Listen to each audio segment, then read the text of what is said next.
السلام عليكم ورحمة الله وبركاته. بسم الله الرحمن الرحيم. الحمد لله رب العالمين، والصلاة والسلام على رسول الله وعلى آله وصحبه الفائزين برضا الله، أما بعد. اللهم رب اشرح لي صدري ويسر لي أمري واحلل عقدة من لساني يفقهوا قولي. اللهم رب اشرح لي صدري ويسر لي أمري واحلل عقدة من لساني يفقهوا قولي. اللهم رب اشرح لي صدري ويسر لي أمري واحلل عقدة من لساني يفقهوا قولي. ആദരണീയരായ സയ്യിദന്മാരെ, അധ്യക്ഷൻ അലി മുസ്ലിയാർ, സദസ്സിൽ സന്നിധരായ സാദാത്തുക്കളെ, പണ്ഡിതന്മാരെ, നാട്ടുകാരെ, സുഹൃത്തുക്കളെ, നാം ഒരുമിച്ച് കൂടിയിരിക്കുന്നത് വളരെ ധന്യമായ ഒരു സദസ്സിലാണ്. നമ്മളെ ബഹുമാനപ്പെട്ട സുഹൃത്ത് നാട്ടുകൾ അലി മുസ്ലിയാർ പറഞ്ഞതുപോലെ ഇവിടെ വന്നപ്പോൾ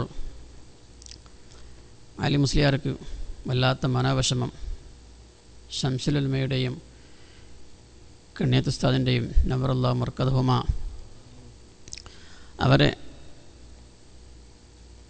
അനുസ്മരിക്കുന്ന ഒരു സദസ്സായിട്ട് തീരെ ആളില്ലല്ലോ. നമ്മൾ വിഷമെന്ന് വിചാരിക്കേണ്ട, ഈ ഉള്ള ആൾക്കാരെ കൊണ്ട് തന്നെ ഒരു വലിയ സദസ്സായി മാറുമെന്ന് അലി മുസ്ലിയാർ പറയുകയും, അതുപോലെ തന്നെ നമ്മൾ വിചാരിച്ചതും വളരെ ഉഷാറായിക്കൊണ്ട് ഈ ജേസി സംബന്ധിച്ച് ഒരു തെങ്ങി നിറഞ്ഞ സദസ്സ് തന്നെയാണ്.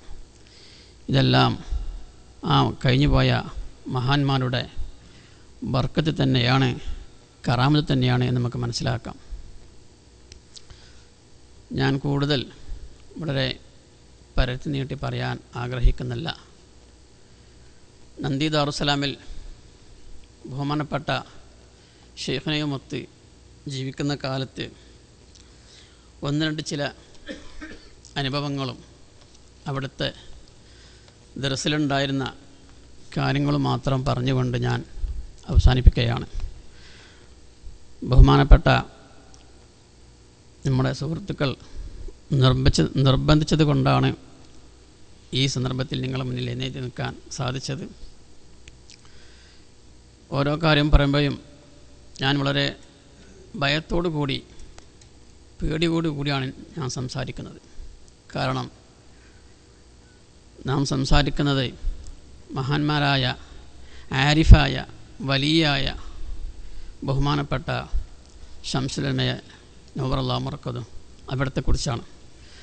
ശംസുൽ ഉലമയെക്കുറിച്ച് നമ്മൾ സുമാറെന്തെങ്കിലും പറഞ്ഞാൽ ആ ശംസുൽ ഉലമ ആ സന്ദർഭത്തിൽ തന്നെ നമ്മളെ പിടികൂടും. നമുക്കെല്ലാം ഉറച്ച് വിശ്വസിക്കാൻ സാധിക്കും, ബഹുമാനപ്പെട്ട ശംസുൽ ഉലമ ഇന്ന് നമ്മളിൽ ഇല്ലെങ്കിലും അവിടുത്തെ അർവാഹുകൾ ഓരോ ഘട്ടത്തിലും ഓരോ സന്ദർഭത്തിലും മുസ്ലിം സമുദായത്തിന് വരുന്ന എന്ത് വിഷമമുണ്ടെങ്കിലും ആ ഓരോ സന്ദർഭത്തിലും ബഹുമാനപ്പെട്ട ശംസുൽ ഉലമയും കണ്ണിയത്തും സമസ്തയുടെ നേതാക്കളും നമ്മളെ നയിച്ചുകൊണ്ടിരിക്കുകയാണ്. നമുക്ക് വേണ്ട മാർഗനിർദ്ദേശങ്ങൾ ശംസുൽ ഉലമയും കണ്ണിയത്ത് ഉസ്താദ് അവറുകളുമെല്ലാം നമ്മൾക്ക് അപ്പോൾ നൽകി തരികയും അതിന് വേണ്ട നിർദ്ദേശങ്ങൾ നമ്മൾക്ക് നൽകി സമൂഹത്തെ നേരായ പാതയിലൂടെ നയിക്കാൻ അവർ ഇന്നും നമ്മുടെ കൂടെ ഉണ്ട് എന്നുള്ള കാര്യം നമ്മൾക്ക് ഉറപ്പ് തന്നെയാണ്. അത് നമ്മുടെ ഓരോ ചരിത്രവും എടുത്തു നോക്കിയാൽ നമ്മൾക്കറിയാൻ സാധിക്കും. എന്ത് വിഷമഘട്ടം വരുമ്പോഴും അതിനെല്ലാം നമ്മൾ ഒന്നിച്ചു കൂടിക്കൊണ്ട് നമുക്ക് തരണം ചെയ്യാൻ സാധിക്കുന്നുണ്ട്. അത് അവരെല്ലാം കറാമത്ത് കൊണ്ടും ബർക്കത്ത് കൊണ്ടും മാത്രമാണ്. ഷെയ്ഖുന നന്ദി ദാറുസ്സലാമിൽ ഉള്ള കാലത്താണ് ഈ വിനീതൻ ഇവിടെ പഠനത്തിന് വേണ്ടി ചെല്ലുന്നത്. 987 എന്നാണ് എൻ്റെ ഓർമ്മ. 987-88 കാലം നിങ്ങൾക്കറിയാം. വളരെ സമസ്തയും മറ്റുമായിക്കൊണ്ട് വളരെ പ്രയാസങ്ങൾ നേരിട്ടുകൊണ്ടിരിക്കുന്ന ഒരു സന്ദർഭമായിരുന്നു. ഈ സന്ദർഭത്തിലാണ് ഈ വിനീതൻ അവിടെ പഠിക്കാൻ വേണ്ടി ചെല്ലുന്നത്. ബഹുമാനപ്പെട്ട ശംസുൽ ഉലമ വലിയായിരുന്നു. ഔലിയാക്കളുടെ കൂട്ടത്തിൽ വളരെ ഉന്നതിയിലുള്ള ഒരാളായിരുന്നു ബഹുമാനപ്പെട്ട ശംസുൽ ഉലമ. ഈ വിനീതനടക്കം പല ആളുകളും പല സുഹൃത്തുക്കളും സെലക്ഷന് വേണ്ടി നന്ദിയിൽ ചെന്നു. അങ്ങനെ സെലക്ഷൻ നടന്നുകൊണ്ടിരിക്കുമ്പോൾ ദ്വീപിൽ നിന്നും ഒരു വിദ്യാർത്ഥി അവിടെ പഠനത്തിന് വേണ്ടി നന്ദി ദാറുസലാമിൽ വന്നിരുന്നു. അങ്ങനെ സെലക്ഷൻ നടന്നുകൊണ്ടിരിക്കുന്ന സന്ദർഭത്തിൽ ശംസുൽ സെലക്ഷൻ നടത്തിക്കൊണ്ടിരിക്കുന്ന സന്ദർഭത്തിൽ ദ്വീപിൽ നിന്ന് വന്ന ഈ വിദ്യാർത്ഥി ശംസുൽ ഉലമയോട് പറഞ്ഞു, ഞാൻ തങ്ങളാണ് എന്ന്. ശംസുൽ ഉലമയെ നമ്മൾ ആദ്യം മനസ്സിലാക്കണം. ശംസുൽ ഉലമ ഓരോ വ്യക്തിയുടെയും മുഖത്ത് നോക്കിക്കൊണ്ട് ഏതൊരു വ്യക്തിയെയും കണ്ടാൽ ആ സന്ദർഭത്തിൽ തന്നെ ശംസുൽ ഉലമാക്ക് ആ വ്യക്തിയെക്കുറിച്ച്, ആ വ്യക്തിയുടെ വരാൻ പോകുന്ന ഭാവിയെക്കുറിച്ചും കഴിഞ്ഞു പോയ കാലത്തെക്കുറിച്ചും എല്ലാം പ്രവചിക്കാൻ ബഹുമാനപ്പെട്ട ശംസുൽ ഉലമാക്ക് സാധിക്കുമായിരുന്നു. ഏതൊരു വ്യക്തിയെ കണ്ടാലും ആ വ്യക്തിയുടെ മുഖത്ത് നോക്കി അവന് വരാൻ പോകുന്ന ഭാവി പറയാനുള്ള ഒരു കഴിവ് ശംസുൽ ഉലമാക്കുണ്ടായിരുന്നു. ഈ വ്യക്തി ശംസുൽ ഉലമയോട് പറഞ്ഞു, ഞാൻ തങ്ങളാണ്. ആ സന്ദർഭത്തിൽ തന്നെ തങ്ങളാണെന്ന് പറഞ്ഞ ആ സ്പോട്ടിൽ തന്നെ ശംസുൽ ഉലമ ആ വിദ്യാർത്ഥിയോട് പറഞ്ഞു, എന്നാൽ തങ്ങണ്ട, വേഗം പോകാം. ഞാൻ തങ്ങളാണ് എന്ന വിദ്യാർത്ഥി പറഞ്ഞപ്പോൾ ഉടനെ ശംസുൽ ഉലമ പറഞ്ഞു, എന്നാൽ തങ്ങണ്ട, പോകാം. അപ്പോൾ ദ്വീപിലെന്ന വിദ്യാർത്ഥി മനസ്സിലാക്കി ശംസുൽ ഉലമയോട് ഞാൻ തങ്ങളാണെന്ന് പറഞ്ഞാൽ നമുക്കെല്ലാം അറിയാം, അഹ്ലുൽ ബൈത്ത് എന്ന് പറഞ്ഞാൽ, സയ്യിദന്മാരെന്ന് പറഞ്ഞാൽ ശംസുൽ ഉലമക്ക് അത്രയും വലിയ ബഹുമാനവും ആദരവുമായിരുന്നു. നമുക്കറിയാം, ഫിഖഹിൻ്റെ ക്ലാസ്സായാലും ഹദീസിൻ്റെ ക്ലാസ്സായാലും സയ്യിദന്മാർ പറയുമ്പോൾ ശംസുൽ ഉലമയുടെ മുഖം ചുവന്ന നിറമാവുകയും അവരുടെ ആദരവോടുകൂടി വളരെ ശബ്ദം കുറച്ചുകൊണ്ടാണ് സയ്യിദന്മാരെ സംബന്ധിച്ച് പറയുക. അത് പാണക്കാട് സയ്യിദന്മാരായാലും അല്ലാത്ത സയ്യിദന്മാരായാലും ശംസുൽ ഉലമ സയ്യിദന്മാർ പറയുമ്പോൾ വളരെ വികാരഭരിതനായിക്കൊണ്ട് മാത്രമായിരുന്നു ശംസുൽ ഉലമ സംസാരിക്കാറുള്ളത്. അങ്ങനെ പിന്നീട് ഈ വിദ്യാർത്ഥി അവിടെ നിന്ന് ഉടനെ ആ കോളിൽ നിന്ന് പോവുകയാണ്. കുറച്ച് ദിവസങ്ങൾക്ക് ശേഷം ഈ വിദ്യാർത്ഥിയെ പറ്റി പിന്നെ കേട്ടത് അദ്ദേഹം കൊയിലാണ്ടിക്കടുത്ത് പോയി കളവ് നടത്തി പിടിക്കപ്പെട്ട് പോകാനുണ്ടായത്. ശംസുൽ ഉലമ ആ വിദ്യാർത്ഥിയുടെ മനസ്സ് വായിച്ചു. ശംസുൽ ഉലമയുടെ മുന്നിൽ കാബെട്ട് നടിച്ചുകൊണ്ട് ഞാൻ തങ്ങളാണെന്ന് പറഞ്ഞുകൊണ്ട് ശംസുൽ ഉലമയുടെ സ്നേഹം പിടിച്ചു പറ്റാൻ വേണ്ടി ഒരു ദുരുപയോഗം നടത്തിയപ്പോൾ ശംസുൽ ഉലമ പിടികൂടുകയും തന്നെയുമല്ല, അദ്ദേഹം തങ്ങളല്ല, കള്ളനാണ്, സമുദായത്തിന് ഇത്തരം ആൾക്കാർ ആവശ്യമില്ല എന്ന് തെളിയിക്കുന്ന ഒരു സംഗതിയാണ് അവിടെ നമുക്ക് കാണാൻ സാധിച്ചത്. അതുപോലെ തന്നെ ശംസുൽ ഉലമ നമ്മുടെ കാഴ്ചയിൽ പല ആൾക്കാരും പറയാറുണ്ട്, പലപ്പോഴും പറയാറുണ്ടായി, ശംസുൽ ഉലമ ഭയങ്കര ഗൗരവത്തിൻ്റെ ആളാണ്, ഭയങ്കര ഗാംഭീര്യമാണ്, മറ്റുള്ള ആൾക്കാർ പോലെ എല്ലാവരോടും ചിരിക്കുകയോ തമാശ പറയുകയോ സംസാരിക്കുകയോ ഒന്നും ചെയ്യുകയില്ല. മറ്റുള്ള ചില പണ്ഡിതന്മാർ അങ്ങനെയല്ല, സമൂഹത്തിലേക്ക് ഇറങ്ങിച്ചെന്ന് അവർക്ക് വേണ്ട ശുശ്രൂഷകൾ ചെയ്തു കൊടുത്ത് എല്ലാ കാര്യങ്ങളും ചെയ്യുന്ന ആളാണ് ശംസുൽ ഉലമ. അങ്ങനത്തെ ആളല്ല എന്നൊക്കെ ചില ആൾക്കാർ പറയുന്നത് കേൾക്കാറുണ്ട്. ശംസുൽ ഉലമ തഖ്വയുടെയും തഖ്വ നിറഞ്ഞ അള്ളാഹുവിനെ പേടിക്കുന്ന ഓരോ 24 മണിക്കൂറും അള്ളാഹുവിനെ പേടിച്ചുകൊണ്ട് ദീനിന് വേണ്ടിയും സമുദായത്തിന് വേണ്ടിയും സമൂഹത്തിന് വേണ്ടിയും പ്രവർത്തിക്കുന്ന ആളായിരുന്നു ബഹുമാനപ്പെട്ട ശംസുൽ ഉലമ.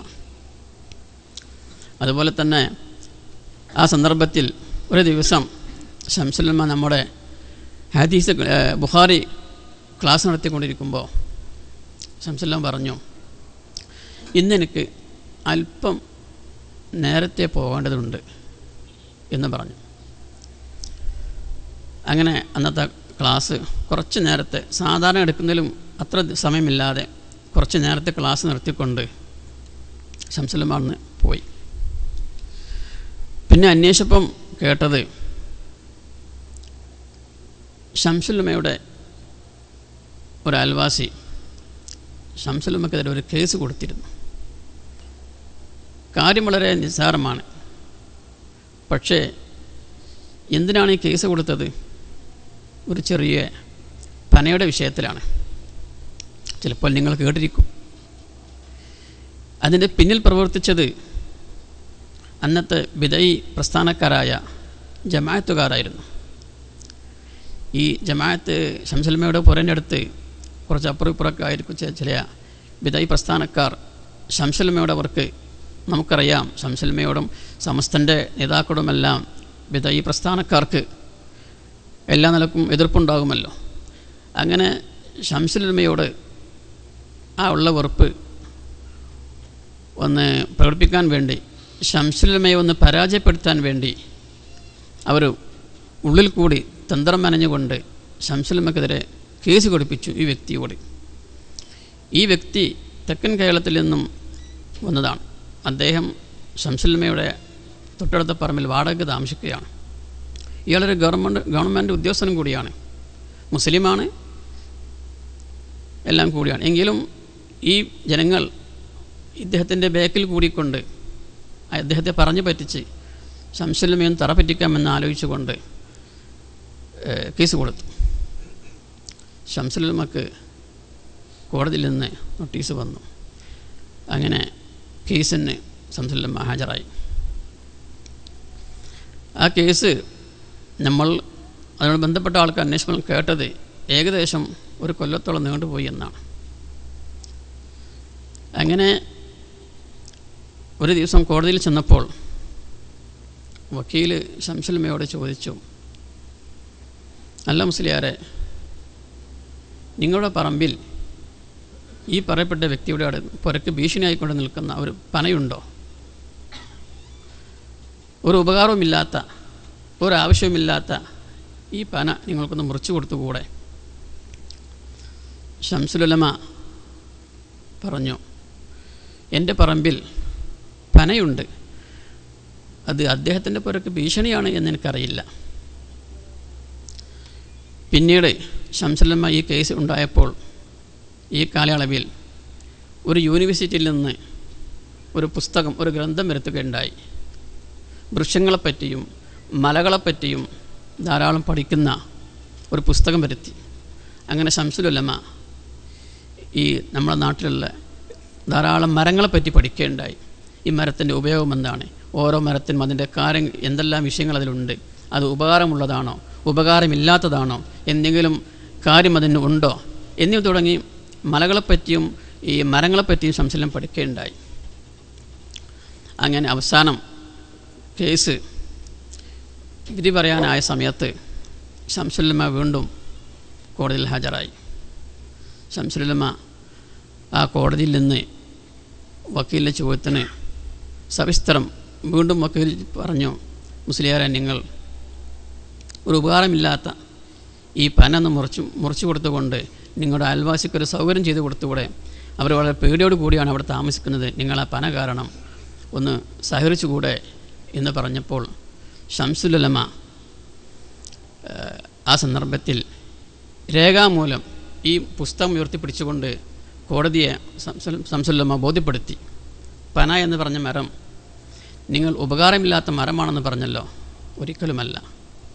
പനയുടെ വേര്, ധാരാളം വേര്, അത് മരുന്നാണ്. പന കൊലച്ചാൽ അതിൻ്റെ കായ്കനികൾ അതിന് വളരെ ഉപകാരമുണ്ട്. മൃഗങ്ങൾ ഭക്ഷണമാക്കുന്നുണ്ട്, മനുഷ്യർക്കും പല ഉപകാരം അതുകൊണ്ടുണ്ട്. അതിൻ്റെ തണ്ടുകൊണ്ട് വളരെ ഉപകാരമുണ്ട്. പന മുറിച്ചാൽ അതിൻ്റെ ഉള്ളിൽ ഈ പൊടിയെടുത്താൽ ജനങ്ങൾക്ക് ഭക്ഷണമായി ഉപയോഗിക്കാൻ സാധിക്കും. ജനങ്ങൾക്ക് ഭക്ഷണമാക്കാറുണ്ട്. അങ്ങനെ പന ഒരു ഉപയോഗമില്ലാത്ത മരമല്ല, ധാരാളം ഗുണങ്ങളുള്ള, എല്ലാ നിലക്കും മനുഷ്യർക്കും അല്ലാത്തവർക്കും ഉപകാരപ്രദപ്പെട്ട ഒരു മരമാണ് പന എന്ന് ശംസുലമ്മ കോടതിയുടെ മുമ്പാകെ സമർത്ഥിക്കുകയുണ്ടായി. ഈ സമർത്ഥനം കേട്ടപ്പോൾ കോടതി അവിടുന്ന് വിധിക്കുകയുണ്ടായി. ഈ പന എന്ന് പറഞ്ഞ മരം ഉപകാരം ഇല്ലാത്ത മരമല്ല, ഉപകാരമുള്ള മരമാണ്. അതൊരിക്കലും ഭീഷണിയല്ല, ജനങ്ങൾക്ക് എല്ലാ നിലക്കും വേണ്ടപ്പെട്ട മരമാണ് എന്ന് പറയുകയും കോടതി ആ കേസ് തള്ളുകയാണ് ചെയ്തത്. അത് ഒരു ഭീഷണിയല്ല എന്ന് പറഞ്ഞുകൊണ്ട് അവിടുന്ന് ആ മറ്റേ വ്യക്തി പരാജയപ്പെട്ടു. അപ്പോൾ ഇതിൻ്റെ വേക്കിൽ പ്രവർത്തിച്ചത് ഈ കൂടതന്ത്രമായിരുന്നു. പിന്നീട് അദ്ദേഹം ആ മനുഷ്യൻ ശംസുലമ്മയുടെ പുറയിൽ വരികയും ശംസുലമ്മയോട് പൊരുത്തപ്പെടിക്കുകയും എന്നെ ഇങ്ങനെ കുടിക്കുകയാണെന്ന് പറയുകയും ശംസുലമ്മയുമായി കൊണ്ട് വളരെ സ്നേഹത്തിൽ വർത്തിക്കുകയുമാണ് പിന്നെ ഉണ്ടായത്. അപ്പോൾ ആദ്യം തന്നെ ബഹുമാനപ്പെട്ട ശംസുലമ്മയോട് അദ്ദേഹം വന്നുകൊണ്ട് പറയുകയാണെങ്കിൽ ശംസുലമ്മ ഉപകാരം ചെയ്തു കൊടുക്കും. പക്ഷേ അവർ ശംസുലമ്മയെ മനസ്സിലാക്കാതെ ശംസുലമ്മയെ പരാജയപ്പെടുത്താൻ വേണ്ടി, കുറ്റപ്പെടുത്താൻ വേണ്ടിയാണ് കോടതിയെ സമീപിച്ചത്.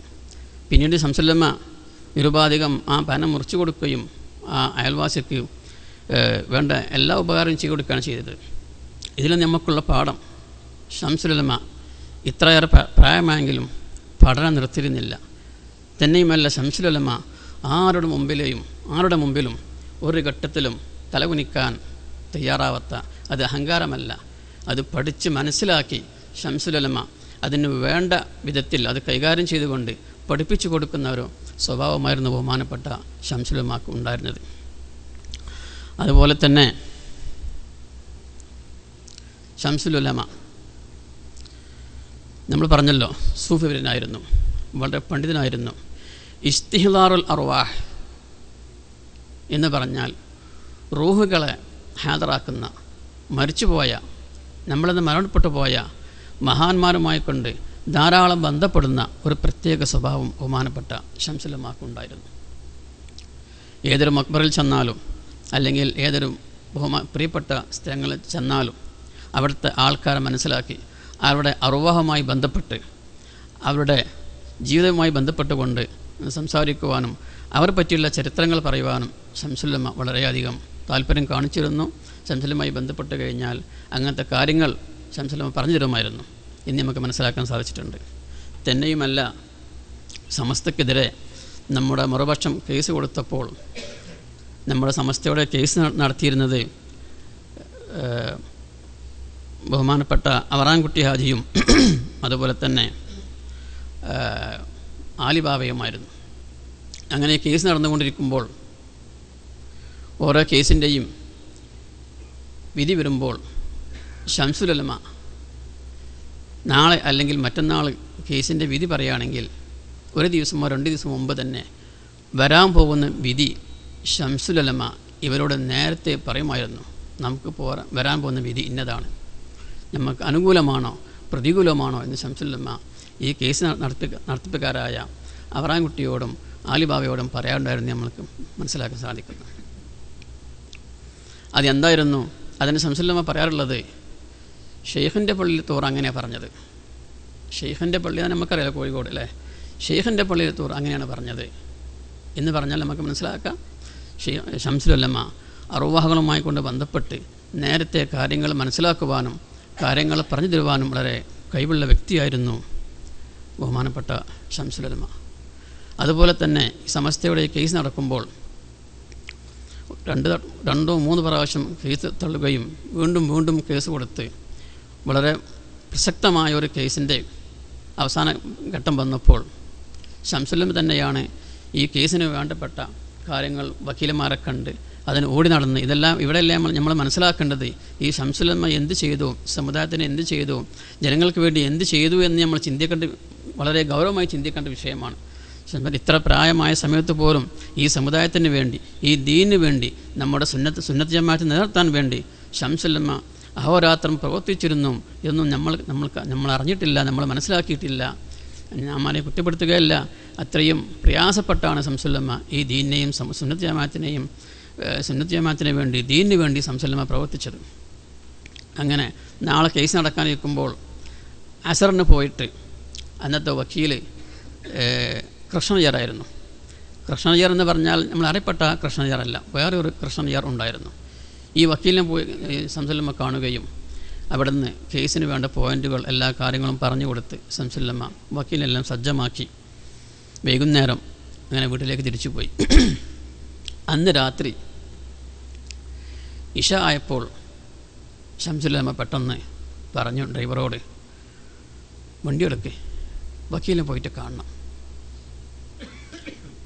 ഈ സന്ദർഭത്തിൽ ഷെയ്ഖുനാൻ്റെ ഖാദിമ് നമ്മുടെ അബ്ദുൽ ഗഫൂർ മുണ്ടക്കുളം, ദാരി മുണ്ടക്കുളം അദ്ദേഹമുണ്ട്, അത് ഷെയ്ഖുനാൻ്റെ ഡ്രൈവറുമുണ്ട്.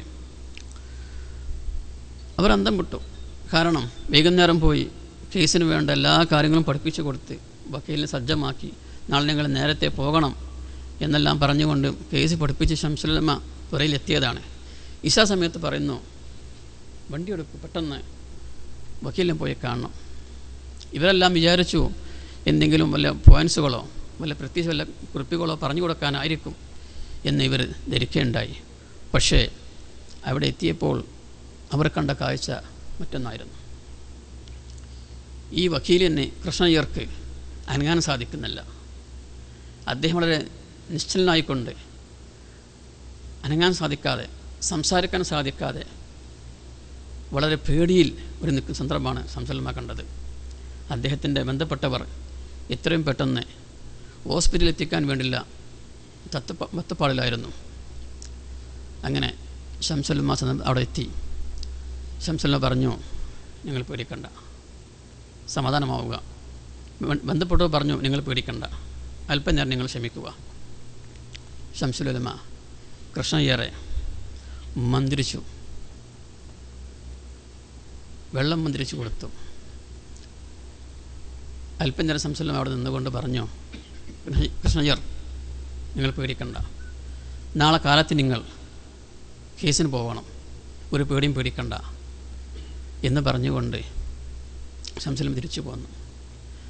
അദ്ദേഹത്തിന് ശംസുല്ലമ്മ വേണ്ടപ്പെട്ട എല്ലാ ചികിത്സകളും ചെയ്തു കൊടുത്ത് അദ്ദേഹം വളരെ ഉഷാറായി പിറ്റേന്ന് രാവിലെ കേസ് നടത്തുകയും ശംസുല്ലമ്മ വരാൻ പോകുന്ന കേസിൻ്റെ വിധി ഇവരോട് പറയുകയും ചെയ്തു. അപ്പോൾ എന്താണ് ശംസുല്ലമ്മ ആ പെട്ടെന്ന് ആ സന്ദർഭത്തിൽ അവിടെ പോകാൻ കാരണം? ആരാണ് ശംസുല്ലമ്മക്ക് ഈ കാര്യങ്ങളെല്ലാം പറഞ്ഞു കൊടുത്തത്? അസറിന് കേസ് പഠിപ്പിച്ച് കൊടുത്ത് തിരിച്ചു വന്ന ശംസുല്ലമ്മക്ക് ഇശ ആയപ്പോൾ ഈ വക്കീലിന് സുഖമില്ല എന്നുള്ള കാര്യം പറഞ്ഞു കൊടുത്തത് ആരാണ്? അറുവാഹുകൾ, മശായിഖന്മാർ, അറുവാഹുമായുള്ള ബന്ധമായിരുന്നു. ശംസുല്ലമ്മക്ക് ഇതുപോലത്തെ കാര്യങ്ങൾ എപ്പോഴും ഗ്രഹിക്കാൻ സാധിച്ചുമായിരുന്നു. പക്ഷേ നമ്മളാരും വേണ്ടത്ര വിധത്തിൽ ഈ പറയുന്ന ഞാനടക്കം എന്തായിട്ടില്ല, ശംസുല്ലമ്മയെ മനസ്സിലാക്കാൻ നമുക്ക് സാധിച്ചിരുന്നില്ല. ഓരോ വിദ്യാർത്ഥികളും ശംസുല്ലമ്മയെ കാണുമ്പോൾ നമ്മൾക്ക് വളരെ പേടി തോന്നാറുണ്ട്. പക്ഷേ ശംസുല്ലമ്മയെ നമ്മൾ അടുത്ത് ചെന്നാൽ ചെറിയ കുട്ടികളെ പോലെയായിരുന്നു. വളരെ ലോല ഹൃദയമുള്ള, വളരെ സ്നേഹിക്കുന്ന സ്വഭാവമായിരുന്നു ശംസുല്ലമ്മക്കുള്ളത്. പക്ഷേ നമ്മൾ ദൂരത്തുനിന്ന് നോക്കിയാൽ ശംസുല്ലമ്മ ഗാംഭീര്യത്തിൻ്റെയും പേടിയുടെയും ഒരു കോലമായിരുന്നു. അള്ളാഹുവിനെ പേടിച്ചുകൊണ്ട് നമുക്കറിയാം, നന്ദിയിൽ നമ്മൾ താമസിക്കുമ്പോൾ ശംസുല്ലമ്മ കോളേജിൽ വന്നാൽ കോളേജ് വളരെ ശാന്തമായിരിക്കും. ശംസുല്ലമ്മയുടെ കാറ് കോളേജിൽ എത്തിക്കഴിഞ്ഞാൽ കോളേജ് ആകെ ശാന്തമായി, വളരെ ഒച്ചപ്പാടുകളില്ലാതെ. ശംസുല്ലമ്മൻ്റെ ആ ബഹുമാനം, ആ പേടി കൊണ്ട് വളരെ ശാന്തമായിക്കൊണ്ടാണ് കോളേജിൽ എന്നറിയപ്പെടുക.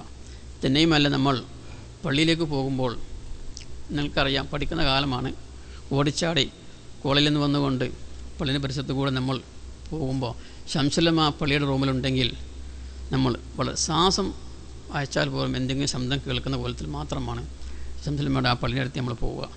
അത്രയും പേടിയായിരുന്നു, ബഹുമാനമായിരുന്നു. ഒരു ദിവസം ഞാൻ ഓർക്കുന്നു, ശംസുല്ലമ്മ നമ്മളെ കോളേജിൽ നിന്ന് ഇറങ്ങി വരുന്ന, ഇപ്പം ഇങ്ങനെ വരികയാണെങ്കിൽ ഇവിടെയാണ് പള്ളി, അവിടെ ഒരു വാതിലുണ്ട്, ഇതുപോലത്തെ ഒരു വാതിൽ. നമ്മളിവിടുന്ന് വരുന്നത് നോക്കും, ശംസുല്ലമ്മൻ്റെ വാതിൽ അടഞ്ഞു കിടക്കുകയാണോ തുറന്നു കിടക്കുകയാണോ. തുറന്നു കിടക്കുകയാണെങ്കിൽ നമ്മൾ ചിലപ്പോൾ വേറെ വഴിയുണ്ട്, ആ വഴി കൂടെ വരാൻ സാധിക്കുക. കാരണം ശംസുല്ലമ്മൻ്റെ മുമ്പിൽ പെടുക എന്ന് പറഞ്ഞാൽ അത്രയും പേടിയായിരുന്നു. ഒന്നും പറഞ്ഞിട്ടല്ല, അത്ര ബഹുമാനമാണ്, പേടിയുമാണ്. ഒരു ദിവസം ഞങ്ങൾ വരുമ്പോൾ ശംസുല്ലമ്മ ആ വാതിക്കൽ നിൽക്കുന്നുണ്ട്.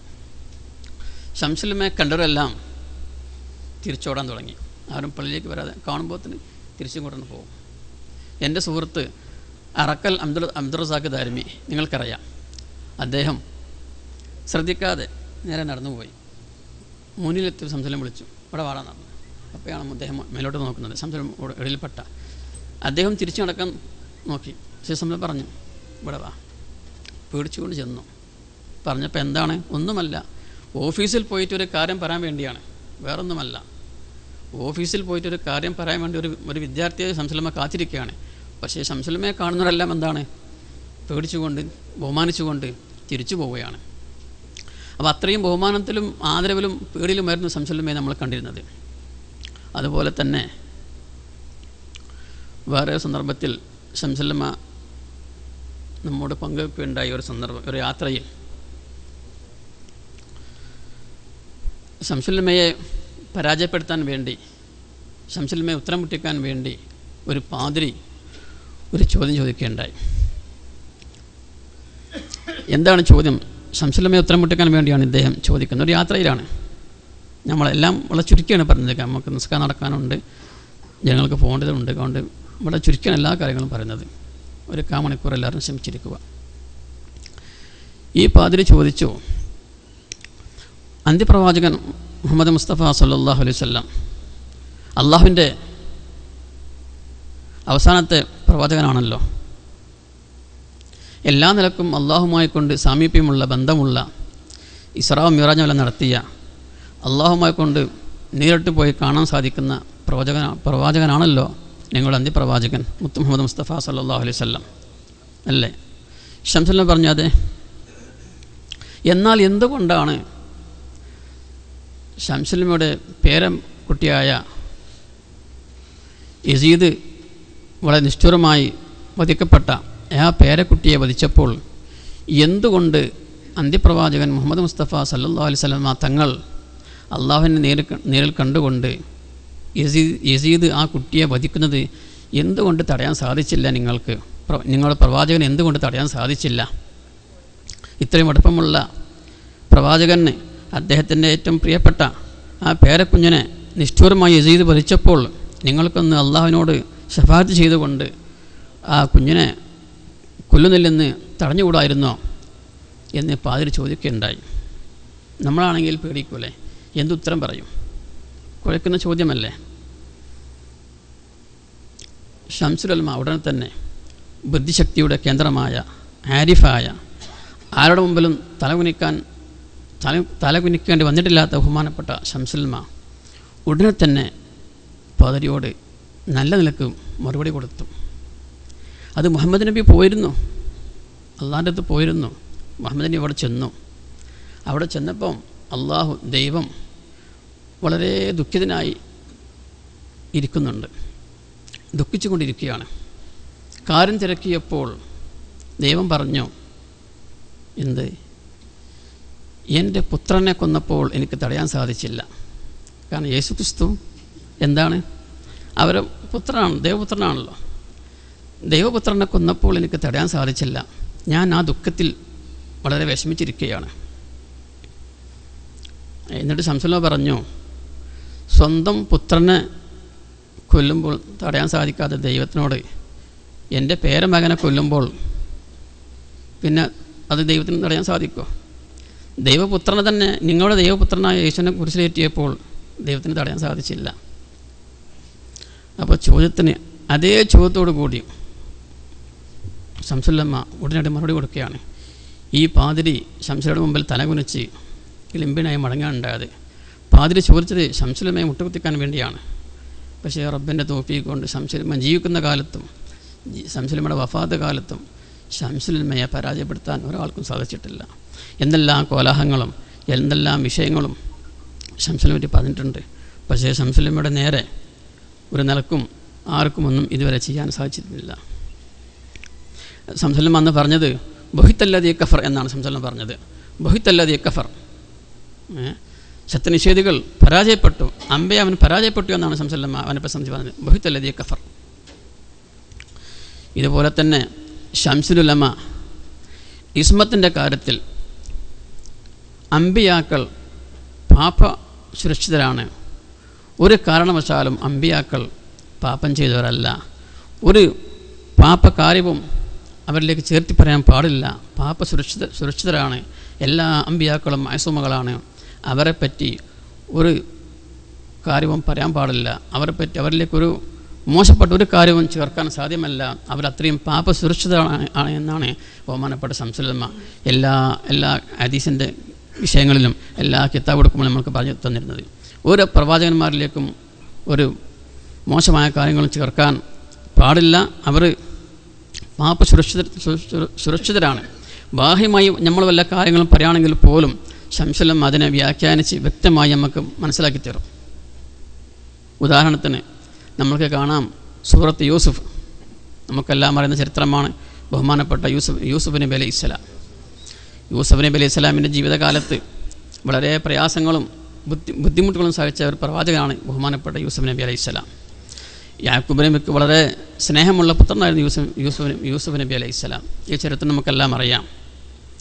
വളരെ വിഷമഘട്ടങ്ങളും കഴിഞ്ഞ് കിണറ്റിൽ ഇട്ടു. അവിടെ നിന്നെല്ലാം എടുത്തുകൊണ്ടുപോയി മിസ്രിലെത്തി, കൊട്ടാരത്തിൽ അവിടെ ജീവിക്കുകയുണ്ടായി.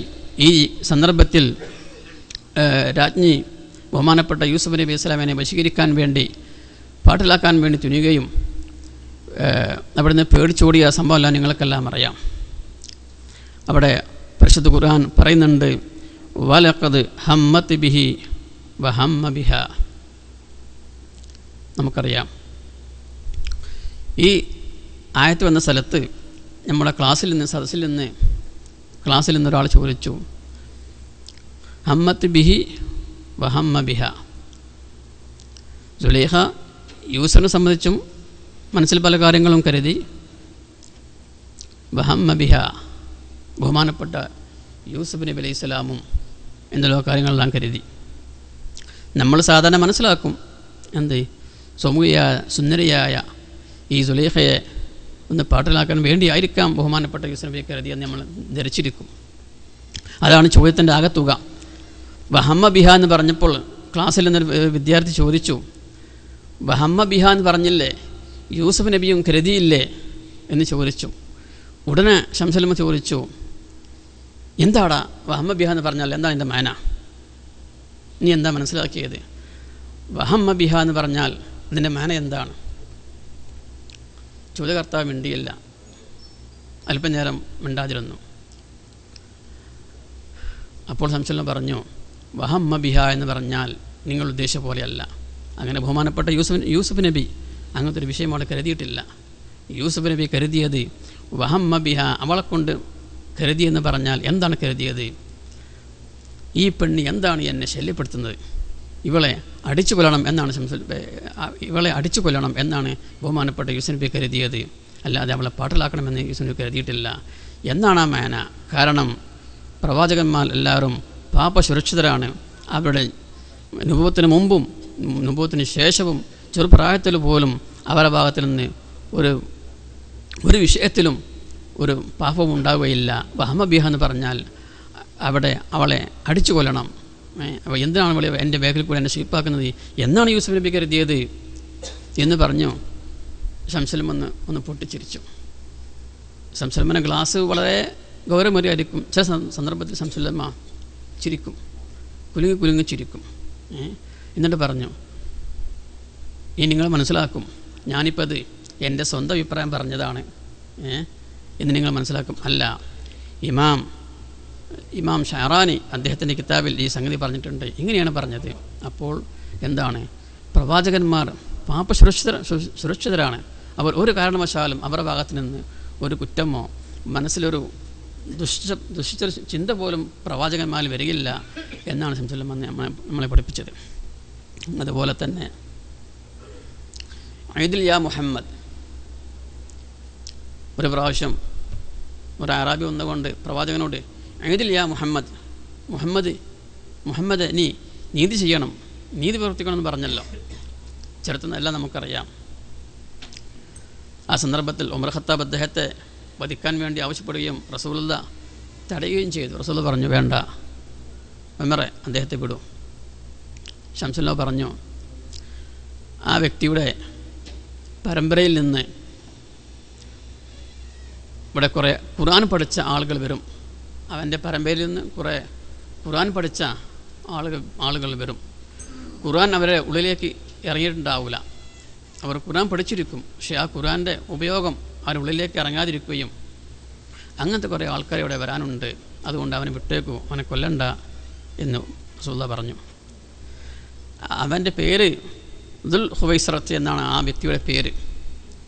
ഈ ദുൽ ഹുവൈസ്റത്തിൻ്റെ 16ാമത്തെ പരമ്പരയിൽപ്പെട്ട ആളാണ് മുഹമ്മദ് ബിൻ അബ്ദുൽ വഹാബ്.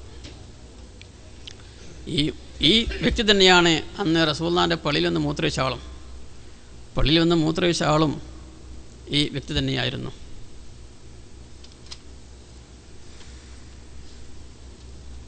അതുകൊണ്ട് ചുരുക്കുകയാണ്, നമ്മൾക്ക് അനുവദിച്ച സമയം കഴിഞ്ഞു പോവുകയാണ്.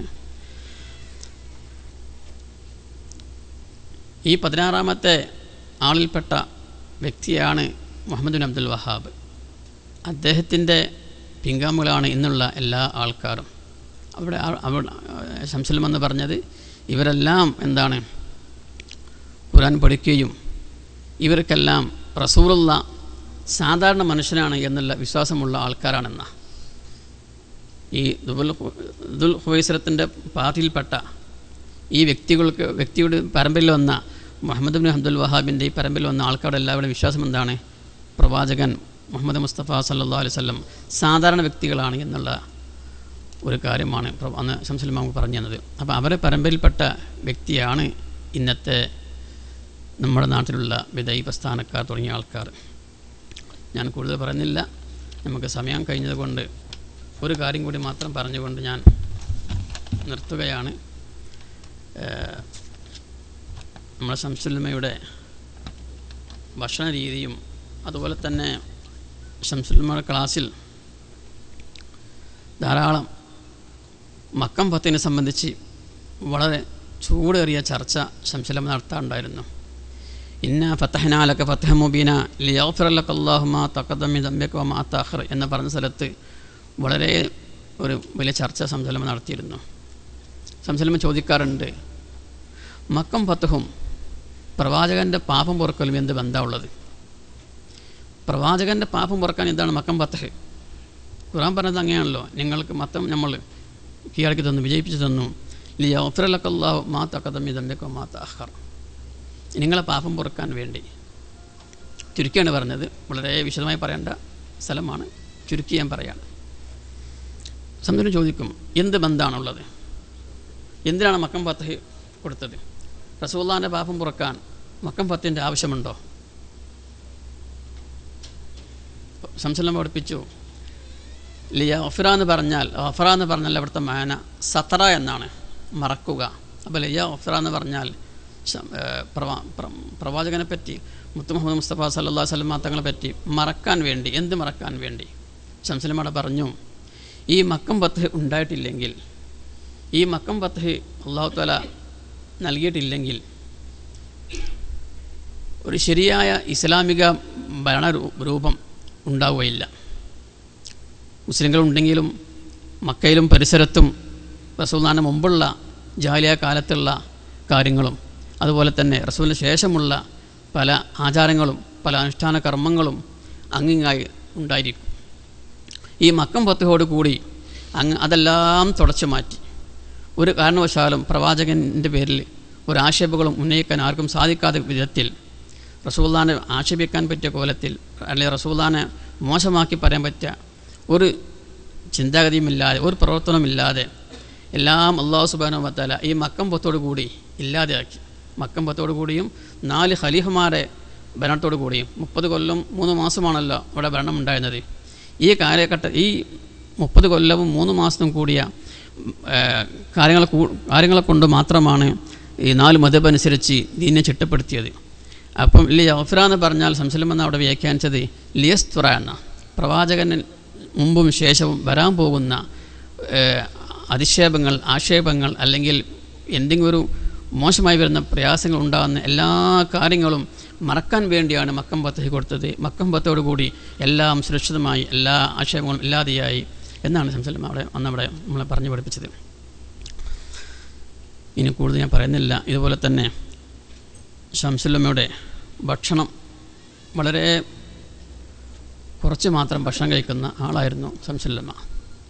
ഭക്ഷണത്തിന് ഒരു പ്രത്യേക നിബന്ധനകളോ എന്ത് കിട്ടിയാലും ഭക്ഷണം കഴിക്കുന്ന ഒരാളായിരുന്നു. പക്ഷേ ശംസുലുലമ കുറേ കാലം ജാമ്യയിൽ പഠിപ്പിക്കുന്ന മുദരിസായിരിക്കുന്ന കാലത്ത് ഒരു റിയാദയിൽ ഏർപ്പെട്ടിരുന്നു. റിയാദ, ആ റിയാദ ഉള്ളപ്പോൾ ഇറച്ചും മീനും തീരെ ഒഴിവാക്കുകയും വർജിക്കുകയും കുറേ കാലം ഇറച്ചും മീനും തീരെ ഉപയോഗിക്കാത്ത ഒരു കാലഘട്ടമാണ് ശംസുലുലമക്ക് ഉണ്ടായിരുന്നത്. വഫാത്തിൻ്റെ മുമ്പ് ചില ഡോക്ടർമാരെ നിർബന്ധിച്ച പ്രകാരം വല്ലപ്പോഴും അല്പം മുമ്പ് വല്ലപ്പോഴുമെല്ലാം ഇറച്ചി മീനും വളരെ കുറച്ച് മാത്രം കഴിക്കുന്ന ആളായിരുന്നു ശംസുലുലമ. ഭക്ഷണം വളരെ കുറച്ച് കഴിക്കുകയും ബാക്കി എല്ലാ സമയവും ഇബാദത്തിലായിക്കൊണ്ട് തഖ്വയിലായിക്കൊണ്ട് മുഴുകുന്ന ആളുമായിരുന്നു ശംസുലുലമ. ഞാൻ ദീർഘിപ്പിക്കുന്നില്ല. ഒരൊറ്റ കാര്യം കൂടി പറഞ്ഞുകൊണ്ട് ഞാൻ അവസാനിപ്പിക്കുകയാണ്. നമുക്കറിയാം സൂറത്തുൽ ബഖറ ശംസുലുലമ ജീവിതത്തിൽ ഇതവിടുത്തെ ഖാദിമിൽ നിന്ന് കിട്ടിയ വിവരമാണ്. ഉറക്ക് വളരെ കുറഞ്ഞ ആളായിരുന്നു ശംസുലുലമ. ശംസുലുലമക്ക് മറ്റു പരിപാടികളില്ലാത്ത ദിവസം വീട്ടിൽ നേരത്തെ ഉണ്ടെങ്കിൽ ശംസുലുലമ ഇശാ നിസ്കരിച്ച ഉടനെ പെട്ടെന്നുറങ്ങുകയും ഒരു 12 മണിയാകുമ്പോഴേക്കും ശംസുലുലമ എണീക്കുകയും ചെയ്യും. ഈ 12 മണിക്ക് എഴുന്നേറ്റാൽ പിന്നെ സുബഹി വരെ ബഹുമാനപ്പെട്ട ശംസുലുലമ നവറല്ലാഹു മർക്കദഹും നിസ്കരിക്കുന്ന, ഖുർആൻ ഓതിക്കൊണ്ട് നിസ്കരിക്കുന്ന സമ്പ്രദായമായിരുന്നു ശംസുലുലമക്ക് ഉണ്ടായിരുന്നത്. ഈ നിസ്കാരത്തിൽ അൽബക്രയും ആലിമ്രാനും ശംസുലുലമ ഓതി തീർക്കും. ഇതവിടുത്തെ ഖാദിം ഒരു ദിവസം ആ പുരയിൽ പല ദിവസം രാത്രി പാർക്കാറുണ്ട്. പക്ഷേ ഒരു ദിവസം അവർ അല്പം സംസാരിച്ചുകൊണ്ട് നേരം വൈകി കിടക്കാനും വൈകി. അങ്ങനെ 12 മണിക്ക് ശംസുലുലമ എഴുന്നേറ്റ് ലേറ്റ് ഇട്ടു. ഇത് കണ്ടപ്പോൾ അവർ വേഗം ലൈറ്റ് ഓഫാക്കി. അവർ മിണ്ടാതെ കിടന്നു. ശംസുലുലമ ലേറ്റിട്ട് ഒളു കൊടുത്ത് നിസ്കാരം ആരംഭിച്ചു. സുബഹി വരെ ശംസുലുലമ നിസ്കരിക്കുകയാണ്. ഈ നിസ്കാരത്തിൽ അൽബക്രയും ആലിമ്രാനും ശംസുലുലമ ഓതി തീർക്കുമായിരുന്നു. അങ്ങനെ അവിടുത്തെ പത്നിയോട് ചോദിച്ചു, ശംസുലുലമ ഷെയ്ഖുന ഇത് എപ്പോഴും സ്ഥിരമായിട്ട് ചെയ്യാനുള്ള കാര്യമാണോ? അവിടുത്തെ ഭാര്യ പറഞ്ഞു, ഇതൊരു 10-25 കൊല്ലത്തോളമായി ശംസുലുലമ എങ്ങനെ തന്നെയാണ്. വേഗം കിടക്കുകയും ഒരു രാത്രി 12 മണിക്ക് എഴുന്നേറ്റ് സുബഹി വരെ ഖുർആൻ ഓതിക്കൊണ്ട് നിസ്കരിക്കുന്ന പതിവായിരുന്നു ശംസുലുലമക്ക് ഉണ്ടായിരുന്നത്. ഈ ജീവിതമല്ല നമുക്ക് ആർക്കറിയാം ശംസുലുലമയെ പറ്റി. ഇത്രയും ധന്യമായ ജീവിതമായിരുന്നു ബഹുമാനപ്പെട്ട ശംസുലുലമ.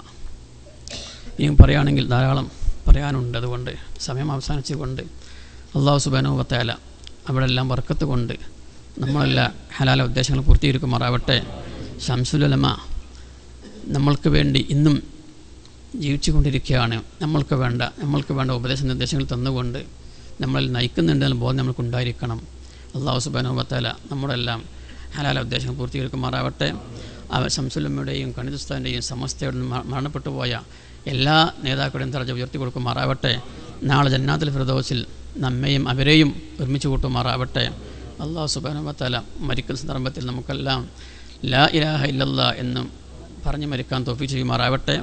നമുക്കറിയാം ബഹുമാനപ്പെട്ട ശംസുലുലമ ലാ ഇലാഹ ഇല്ലല്ലാ എന്നുള്ള കലിമത്ത് തൗഹീദ് ഉച്ചരിച്ചുകൊണ്ട് വഫാത്തായ വ്യക്തിയാണ്. നമ്മൾക്ക് ഉറപ്പാണ്, പ്രവാചകൻ പഠിപ്പിച്ചല്ലോ, മൻ കാന ലാ ഇലാഹ ഇല്ലല്ലാ ദഖൽ ജന്ന. ആഖിറ കലാം ലാ ഇലാഹ ഇല്ലല്ലാ എന്നായാൽ ദഖൽ ജന്ന എന്ന് നമ്മളെ പഠിപ്പിച്ചിരിക്കുകയാണ്. ആ കലിമത്ത് തൗഹീദ് ഉച്ചരിച്ചുകൊണ്ടാണ് ശംസുലുലമ നമ്മൾ വഫാത്തായത്. അപ്പോൾ ശംസുലുലമയെ പറ്റിയോ കണ്ണീദുസ്ഥാനെ പറ്റിയോ സമസ്തയോട് ഒരാളെ പറ്റിയോ നമ്മൾക്ക് ഒരു സംശയം തോന്നേണ്ട ആവശ്യമില്ല. അവർ ഹക്കിൻ്റെ പാതയിലാണ്, സത്യത്തിൻ്റെ പാതയിലാണ്. ആ പാതയിൽ ചലിക്കാൻ അല്ലാഹു സുബ്ഹാനഹു വ തആല നമുക്കെല്ലാം തൗഫീഖ് ചെയ്യുമാറാവട്ടെ എന്ന് പറഞ്ഞുകൊണ്ട് ആഖിറു ദുആഇ അൽഹംദുലില്ലാഹി റബ്ബിൽ ആലമീൻ. അസ്സലാമു അലൈക്കും വറഹ്മത്തുള്ളാഹി വബറകാതുഹു. നിങ്ങളെല്ലാവരും എനിക്ക് വേണ്ടി പ്രാർത്ഥന ഉൾപ്പെടുത്തണമെന്ന് വസിയത്ത് ചെയ്യുന്നു.